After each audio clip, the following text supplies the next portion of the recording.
জামায়াতে ইসলামীর আমিরের পর এবার দলটির সেক্রেটারি জেনারেল মিয়া গোলাম পরওয়ারের এক্স অ্যাকাউন্ট হ্যাক হয়েছে। দলটির পক্ষ থেকে বিবৃতিতে এ তথ্য জানানো হয়েছে। এদিকে হ্যাকিংয়ের ঘটনায় বঙ্গভবনের সহকারী প্রোগ্রামারকে আটক করেছে পুলিশ। মঙ্গলবার রাতে রাজধানীর রাজারবাগ পুলিশ লাইনসের পাশে সরকারি কোয়ার্টারে অভিযান চালিয়ে বঙ্গভবনের সহকারী প্রোগ্রামার মোহাম্মদ সরওয়ার আলমকে আটক করে গোয়েন্দা পুলিশ। এর আগে গত শনিবার জামায়াতের আমির ডাক্তার শফিকুর রহমানের এক্স হ্যান্ডেল ব্যবহার করে নারী বিদ্বেষী পোস্ট ঘিরে ব্যাপক আলোচনা সমালোচনা শুরু হয়।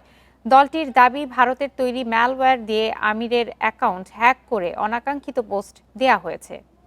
Deep forensic analysis report collect করেছি এবং সেটার মধ্য থেকে আমরা দেখতে পেরেছি সেটা হচ্ছে প্রথম অরিজিন মেইল বক্স, এটা হচ্ছে এখানে bcc.gov.bd সেখান থেকে করা ইন্ট্রোডিউস হয়েছে। বঙ্গভবন.gov.bd সেটার মানে সার্ভার আসলে এইখানে রাখা। ওই যে ম্যালওয়্যারটা, সেই ম্যালওয়্যারটা আমরা আরও অ্যানালাইসিসের মধ্যে দিয়ে পেয়েছি। সেই ম্যালওয়্যারটা originated from neighbouring country India থেকে এটা অরিজিনেট হয়েছে।